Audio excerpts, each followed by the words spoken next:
Hello, YouTube. So, hopefully, this will be the final reading of my little series of reading the Plato's The Republic. I'm at the very final part, which is part 11. It's entitled The Immortality of the Soul and the Rewards of Goodness. And there's 3 sections of this part. The first one is the Soul Immortal. The second part is the rewards of goodness in this life. And then the third is the myth of air, or ER.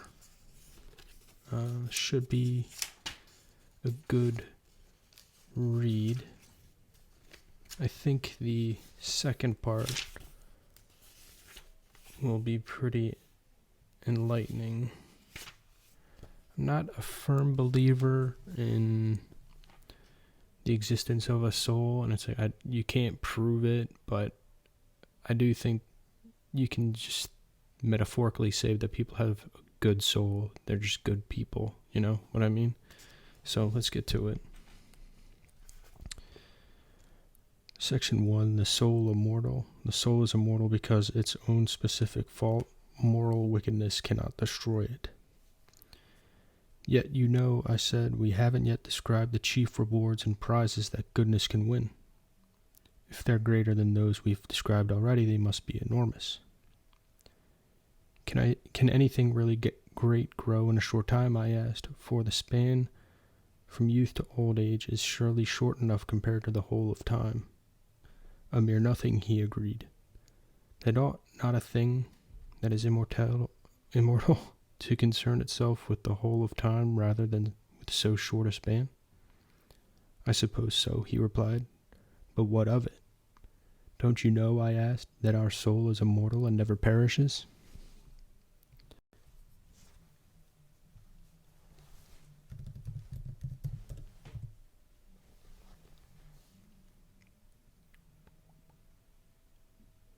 He looked at me in astonishment and exclaimed, Good Lord, no. Are you prepared to maintain it is?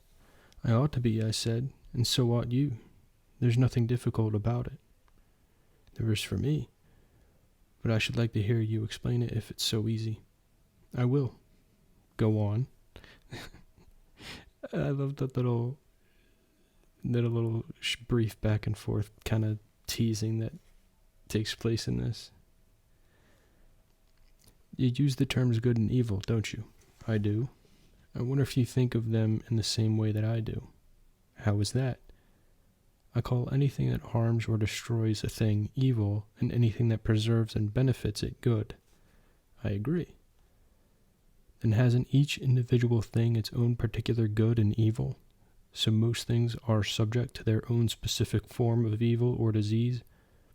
For example, the eyes to ophthalmia, and the body generally to illness, grain to mildew, timber to rot, bronze and iron to rust, and so on. Yes.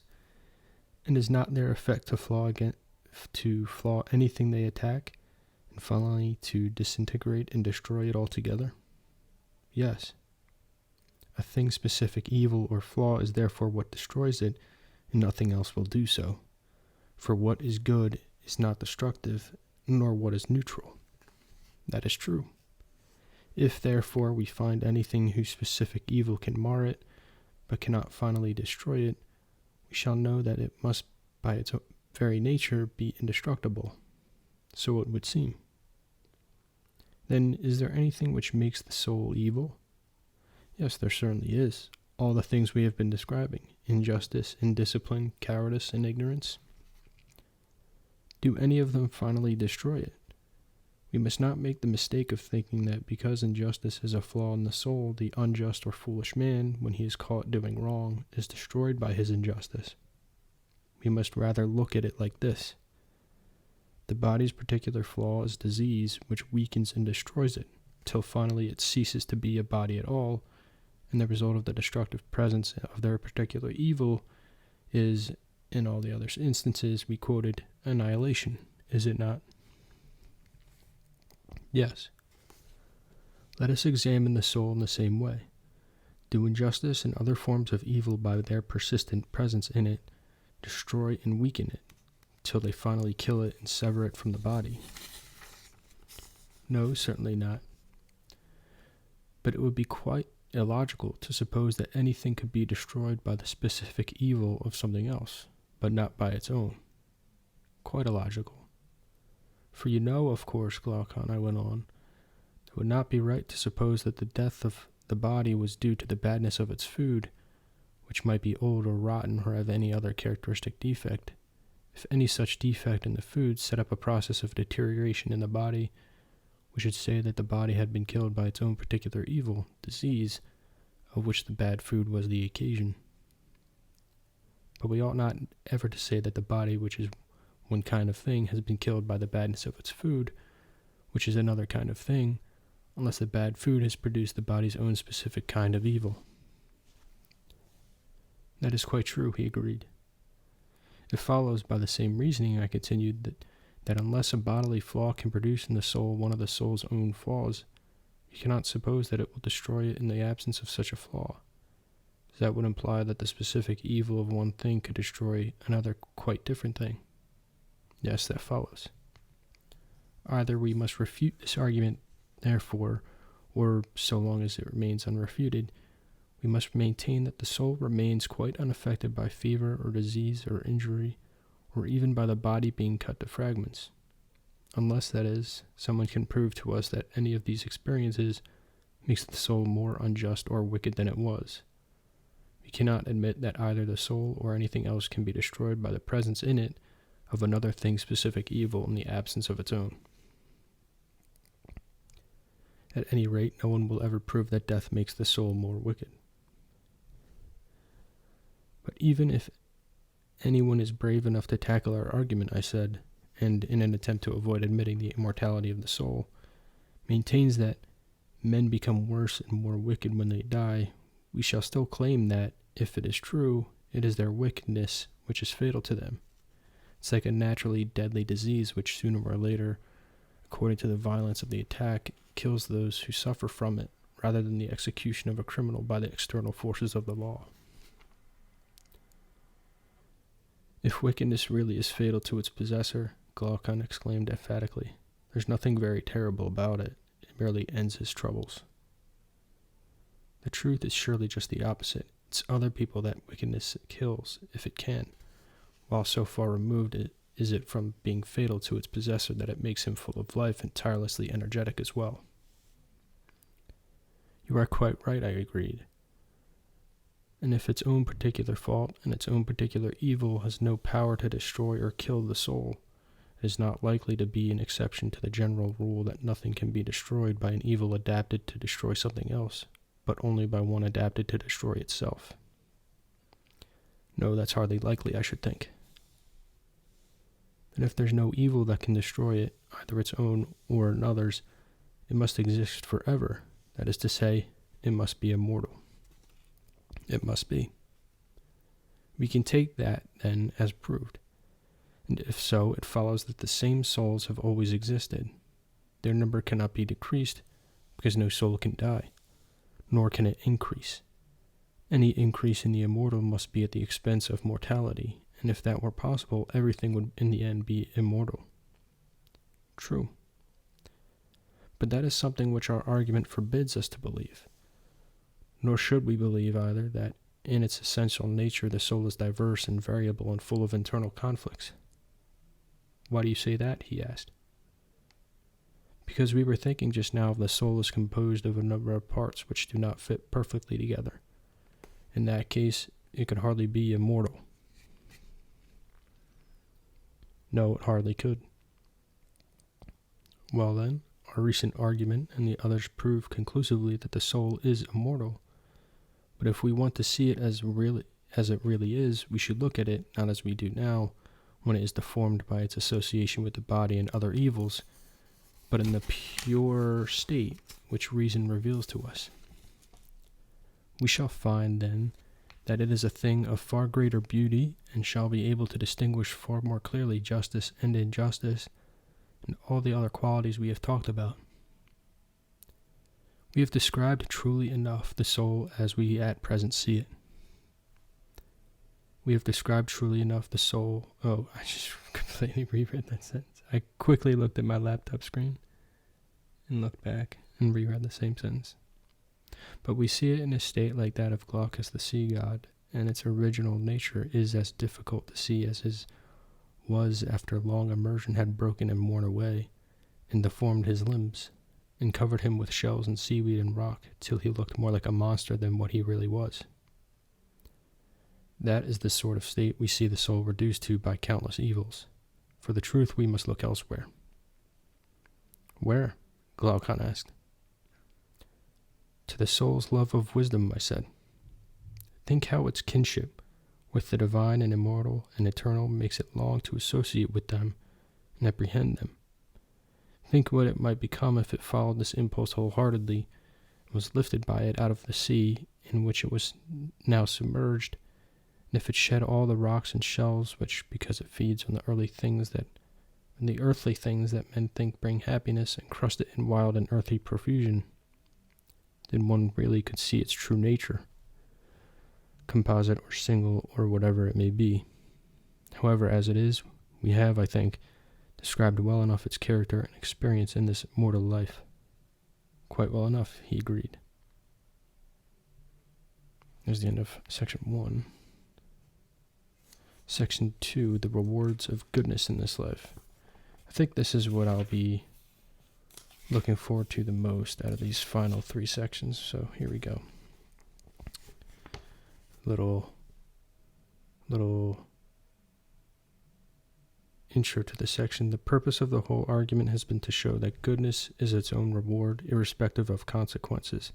But now that has been proved, we may add that in fact the good man is rewarded by society in this life.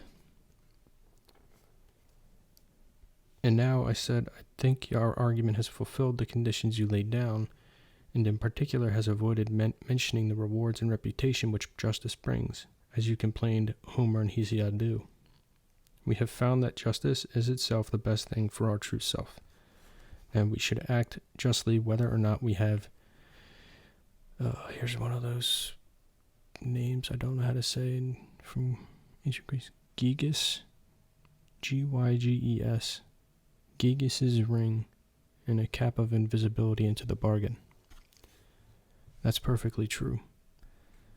That being so, Glaucon, I asked, can there be any objection if we go on and describe the rewards which justice and excellence of every kind brings in the hands of men and gods in this life and the next?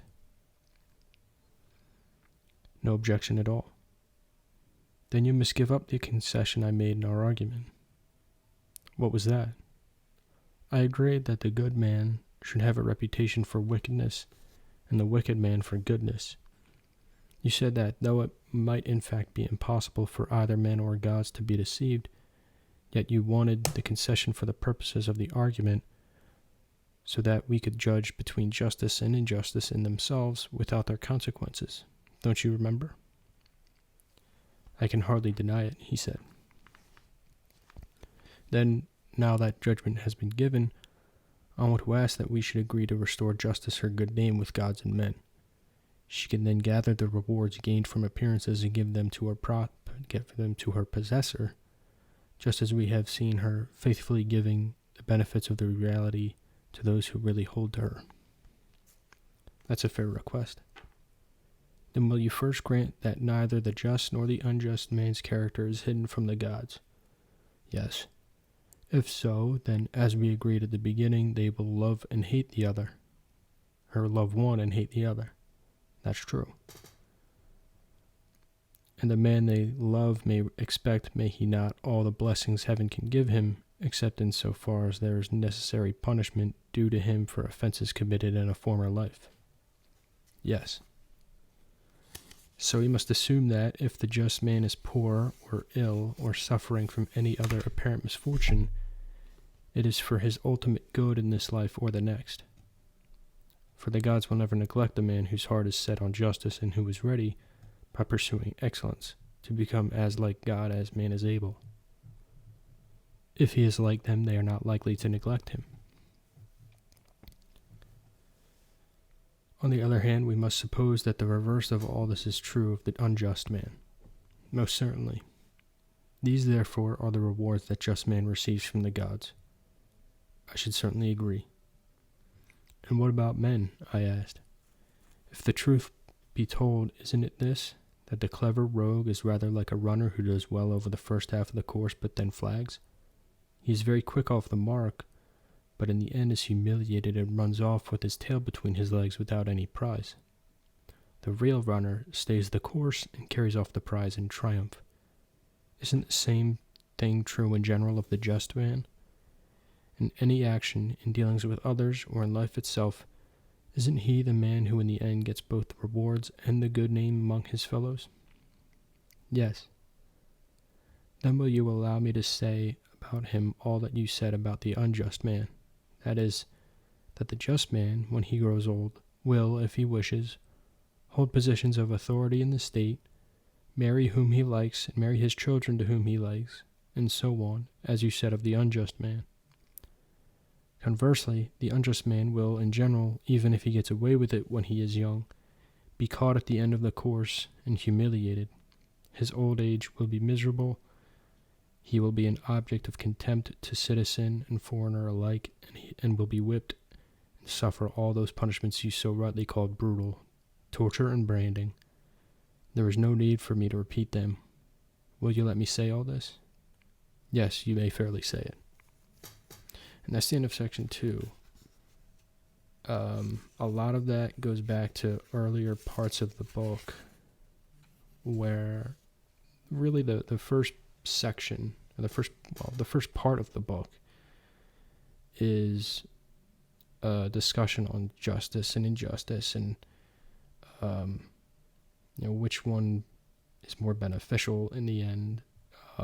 Like that was the first big debate. With one of it was Thrasymachus. I think that's how you say it. He engaged Socrates in a big discussion about saying, it's the unjust man who ends up better off than the just man, which makes sense to me. Just think about the world we live in now. There's a lot of bad people that are doing really well. Well, not every good person is doing well, so.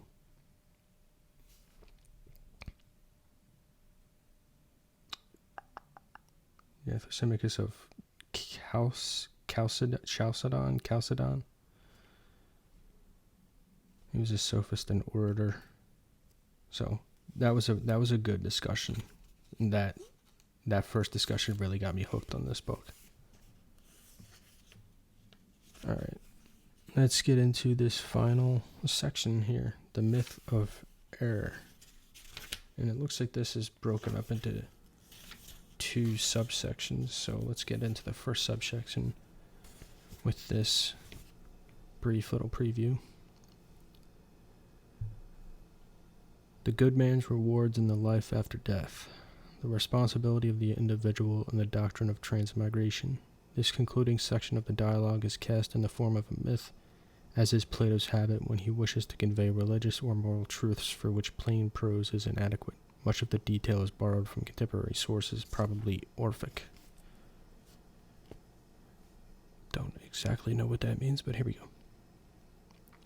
These then, said I, are the prizes and rewards and gifts which the just man receives from gods and men while he is still alive, over and above those which justice herself brings him. And very sure and splendid they are, he replied. Yet they are nothing in number and magnitude when compared to the things that await the just man and unjust man after death. You must hear about these too, so that our discussion may pay in full what it owes to both of them. There are few things I would hear more gladly. What I have to tell won't be like Odysseus' tale to Alcinous, I continued, but the story of a brave man, Er, son of Arminius, a native of Pamphylia. He was killed in battle, and when the dead were taken up on the 10th day, the rest were already decomposing, but he was still quite sound. He was taken home and was to be buried on the 12th day, and was lying on the funeral pyre when he came to life again and told the story of what he had seen in the other world. He said that when his soul left his body, it traveled in company with many others till they came to a wonderfully strange place where they were close to each other, 2 gaping chasms in the earth, and opposite and above them 2 other chasms in the sky. Oh boy, did not know that this was going in this kind of direction. Between the chasms sat judges, who, having delivered judgment, ordered the just to take the right-hand road that led up through the sky, and fastened the evidence for the judgment in front of them, while they ordered the unjust, who also carried the evidence of all that they had done behind them, to take the left-hand road that led downwards. They gave them receipts, life receipts.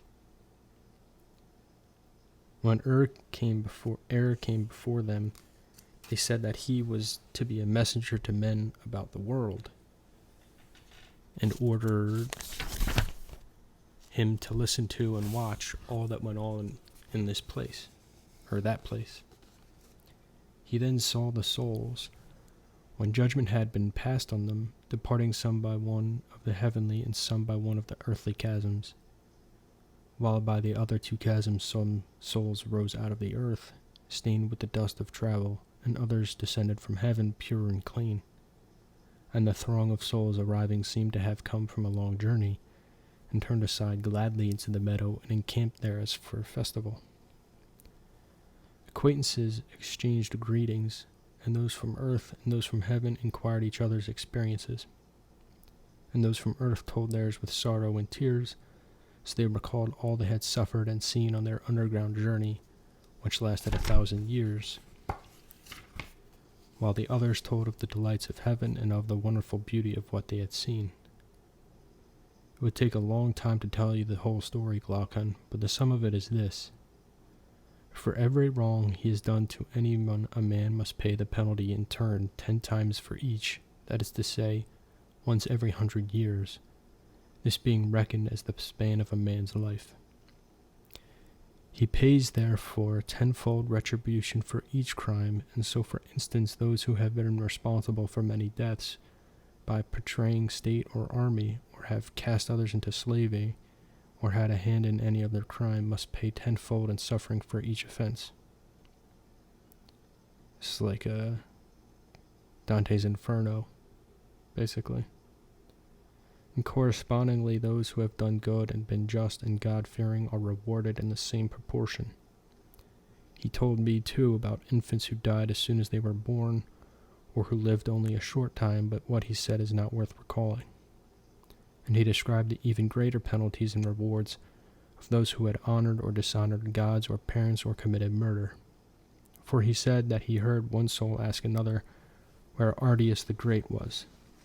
This Artius was the tyrant of a city in Pamphylia some 1,000 years before, who had killed his old father and elderly brother and done many other wicked things according to the story. He has not come, and he never will, was the reply. For this was one of the terrible things we saw. We were near the mouth of the chasm, and about to go up through it after all our sufferings, when we suddenly saw him and others, most of them tyrants, though there were a few who had behaved very wickedly in private life, whom the mouth would never receive, or would not receive, when they thought they were going to pass through. For whenever anyone incurably wicked like this, or anyone who would not pay the full penalty, tried to pass, it bellowed. There were some fierce and fiery-looking men standing by who understood the sound, thereupon seized some and led them away, while others, like Artiaeus, they bound hand and foot and neck, flung them down and flayed them, and then impaled them on thorns by the roadside. Yikes. And they told the passers-by the reason why this was done, said they were to be flung into Tartarus. Oh, I know that is like the very bottom level of hell in ancient Greece, or something like that, Tartarus. And said that the fear that the voice would sound for them as they went up was the worst of all the many fears they experienced, and when they were allowed to pass in silence, their joy was great. These, then, are the punishments and penalties and the corresponding rewards of the other world. Alright, there's the first subsection. Yeah, it kind of went,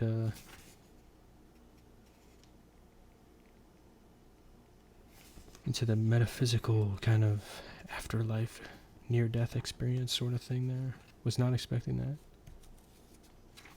I kind of recalled hearing about something about a person named before, but that surprised me. Now let's finish this. Here's a preview of the second subsection. Paragraph which follows gives in brief and elusive form a picture of the structure of the universe in which the rings on the spindle whirl. Spindle whirl? Don't know what that is. The spindle whirl are the orbits of the planets and the sphere of the fixed stars. A brief note on the details is given in Appendix 2. So the spindle whirl, I guess, just talking about the galaxy. Wonder if they were calling it the Milky Way galaxy. When did they start calling it the Milky Way galaxy? I don't know. Okay, here it is. After 7 days spent in the meadow, the souls had to set out again on the 8th, and came in 4 days to a place from which they could see a shaft of light stretching from above straight through earth and heaven, like a pillar closely resembling a rainbow, only brighter and clearer. This they reached after a further day's journey, and saw there in the middle of the light stretching from the heaven the ends of the bonds of it. For this light is the bond of heaven, and holds its whole circumference together like the swifter of a trireme. That's like a type of boat that has like 3 masts, I think. From these ends hangs the spindle of necessity, which causes all the orbits to revolve. Its shaft and its hook are of adamant, and its whirl a mixture of adamant and other substances.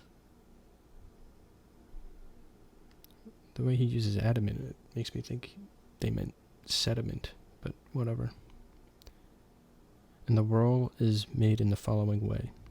Its shape is like the ones we know, but from the description gave me, we must suppose it to consist of a large whirl hollowed out with a second, smaller one fitting exactly into it, the second being hollowed out to hold a third, the third a fourth, and so on up to a total of 8, like a nest of bowls.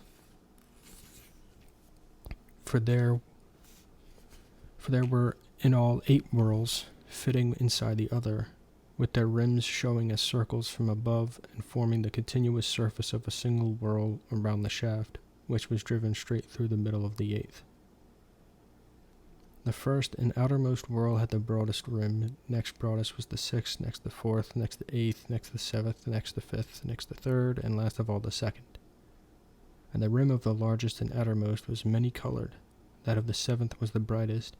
The 8th was illuminated by the 7th, from which it takes its color. The 2nd and 5th were similar to each other and yellower than the others. The 3rd was the whitest, the 4th reddish, and the 6th second in whiteness. Man. And really into details with this. The whole spindle revolved with a single motion, but within the movement of the whole, the 7 inner circles revolved slowly in the opposite direction to that of the whole. I did not think that this book would finish going into astrophysics like this. Where was I? I don't know. And the whole spindle turns in the lap of necessity, and on the top of each circle stands a siren, which is carried round with it and utters a note of constant pitch, and the 8 notes together make up a single scale, and round about at equal distances sit 3 other figures, each on a throne, the 3 fates, the daughters of necessity, Lachesis, Clotho, and Atropos. Their robes are white and their heads garlanded. They sing to the sirens as music, Lachesis of things past, or Lachesis probably, Clotho of things present, and Atropos of things to come. And Clotho from time to time takes hold of the outermost rim of the spindle and helps to turn it, and in the same way Atropos turns the inner rims with her left hand, while Lachesis takes inner and outer rims with left and right hand alternatively. They're steering the galaxy. On their arrival, the souls had to go straight before Lachesis, and an interpreter first marshaled them in order and then took from the lap of Lachesis a number of lots and patterns of life, and mounting on a high rostrum proclaimed, "This is the word of Lachesis, maiden daughter of necessity. Souls of a day here, you must begin another round of mortal life whose end is death. No guardian spirit will be allotted to you. You shall choose your own. And he on whom the lot falls first shall be the first to choose the life which then shall of necessity be his." You know a sentence is going to be good when it starts with, "and they whom, and he whom." Excellence knows no master. A man shall have more or less of her according to the value he sets on her. The fault lies not with God, but with the soul that makes the choice. With these words he threw the lots among them, and each picked up that which fell beside him, all except himself, who was forbidden to do so. And as each took up his lot, he saw what number he had drawn. Then the interpreter set before them on the ground the different patterns of life, far more in number than the souls who were to choose them. They were of every conceivable kind, animal and human, for there were tyrannies among them, some lifelong and some falling in mid-career, and ending in poverty, exile, and beggary. There were lives of men famed for their good looks and strength and athletic prowess, or for their distinguished birth and family connections. There were lives of men with none of these claims to fame. And there was a similar choice of lives for women. And there was no choice of quality of character, since of necessity each soul must assume a character appropriate to its choice. But wealth and poverty, health and disease were all mixed in varying degrees in the lives to be chosen. Then comes the moment, my dear Glaucon, when everything is at stake. And that is why it should be our first care to abandon all other forms of knowledge, and seek and study that which will show us how to perceive and find the man who will give us the knowledge and ability to tell a good life from a bad one, and always choose the better course so far as we can.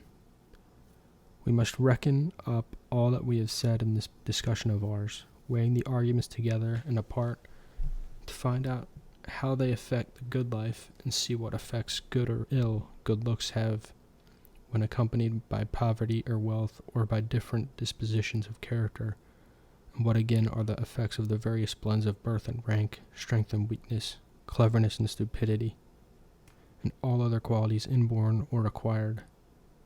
If we take all this into account and remember how the soul is constituted, we can choose between the worst life and the better, calling the one that leads us to become more unjust the worst, and the one that leads us to become more just the better.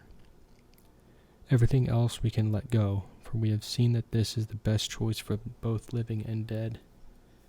This belief we must retain with an iron grip when we enter the other world, so that we may be unmoved there by the temptation of wealth or other evils, and avoid falling into the life of a tyrant or other evildoer, and perpetrating unbearable evil and suffering worse, but may rather know how to choose the middle course, and avoid, so far as we can, in this life and the next, the extremes on either hand, for this is the surest way to the highest human happiness. Yeah. Like it just, I don't know. I feel like it just takes up way more energy and effort to be hateful than it does to be just kind. I don't know. Maybe that's just me. But to return, Ere told us that the interpreter then spoke as follows. Even for the last comer, if he chooses wisely and lives strenuously, there's left a life with which he may be well content. Let him who chooses first look to his choice, and him who chooses last not despair. Man, Those last two sentences were a struggle for some reason. When he had spoken, the man with the first lot came forward and chose the greatest tyranny he could find.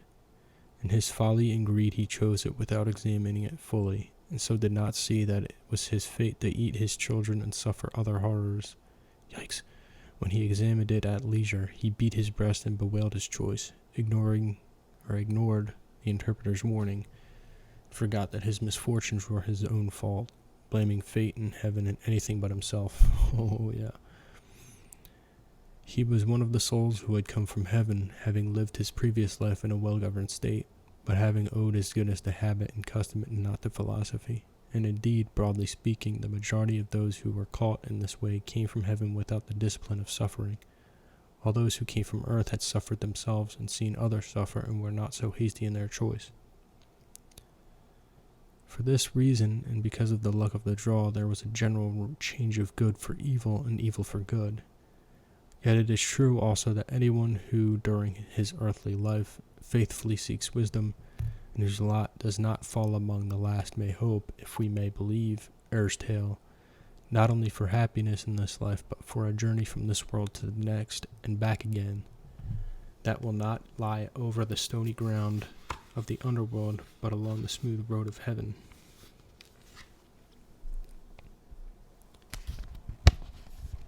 And to see the souls choosing their lives was indeed a sight, said, a sight to move pity and laughter and wonder.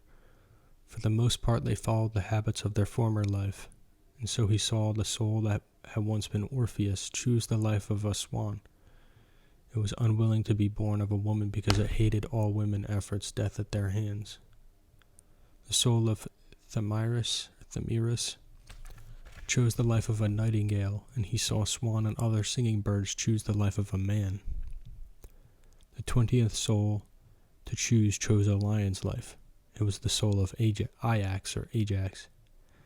guess it's Ajax. Ajax is like more Dutch. It was the soul of Ajax, son of Telamon, which did not want to become a man because it remembered the judgment of the arms. It was followed by Agamemnon, oh yeah, I know who that is, who also because of his sufferings hated humanity and chose to be an eagle. Oh, that's a good choice. And Atalanta's turn came somewhere about the middle, and when she saw the great honors of an athlete's life, she could not resist them and chose it. After he saw Epeius, son of Panapeus, taking on the role of a skilled craftswoman and right among the last, the buffoon Thersites. Buffoon, as a good word. Underrated insult. Thersites putting on the form of an ape. And it so happened that it fell to the soul of Odysseus to choose last of all. The memory of his former sufferings had cured him of all ambition, and he looked around for a long time to find the uneventful life of an ordinary man. At last he found it lying neglected by the others, and when he saw it he chose it with joy and said that had his lot fallen first he would have made the same choice. And there were many other changes from beast to man, and beast to beast, the unjust changing into wild animals, and the just into tame, and every kind of interchange. And when all the souls had made their choice, they went before Lachesis in the order of their lots, and she allotted to each its chosen guardian spirit to guide it through life and fulfill its choice. And the guardian spirit first led it to Clotho, thus ratifying beneath her hand and whirling spindle the lot it had chosen. And after saluting her, he led it next to where Atropos spins, so making the threads of its destiny irreversible, and then, without turning back, each soul came before the throne of necessity, and passing before it, waited till all the others had done the same. When they proceeded together to the plain of Lethe, through a terrible and stifling heat, for the land was without trees or any vegetation. In the evening they encamped by the forgetful river, whose water no pitcher could hold, and all were compelled to drink a certain measure of its water, and those who had no wisdom to save them drank more than the measure, and as each man drank, he forgot everything.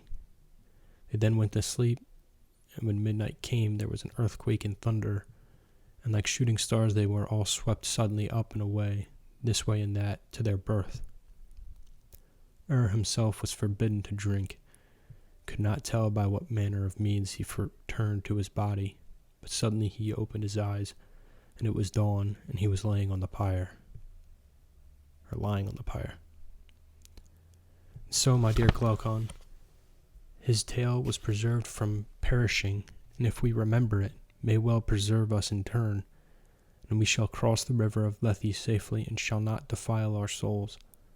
This at any rate is my advice, that we should believe the soul to be immortal, capable of enduring all evil and all good, and always keep our feet on the upward way and pursue justice with wisdom. So we shall be at peace with the gods and with ourselves, both in our life here and when, like the victors in the games collecting their prizes, we receive our reward. And both in this life and in the 1,000-year journey which I have described, all will be well with us. And that's it. I kind of thought like the reason, maybe it's a different, maybe it's more like an Eastern philosophy, like the reason a soul will like return to Earth multiple times is to like learn lessons and not repeat them. Like, so I was kind of confused that they would, in that story, they would drink something and forget everything. I mean, I guess it makes sense to a point, but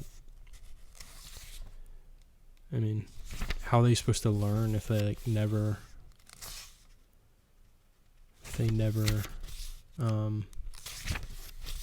remember what was right or wrong from the previous time?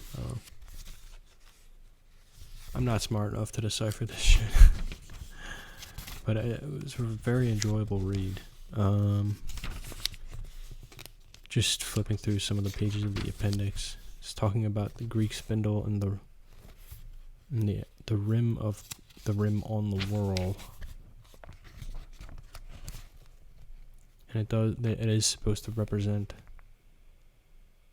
somewhat the Milky Way galaxy, but not quite. There are some planets in there, but it also counts the moon. But yeah, so anyway, this concludes. This will be the last one. Maybe I'll go back at some point in the future and do a video rereading the early discussions about justice, because those were really good. I really enjoyed those. But I don't know what would be next. I do like reading philosophy books, so I might just read portions of the whatever philosophy book I'm reading next. But till then, I would definitely recommend, if you're interested in this, finding a copy and reading it yourself. I got my copy online somewhere pretty cheap. A lot of these like classic texts like this, you can find almost anywhere, really. You can probably find free versions online. But I like I like to hold the book that I'm reading, if that makes sense. And I just dropped the book. And with that, I'll sign off for this video. And I hope you have a great day, morning, night, whatever time of day it may be, and a great week. Toodles.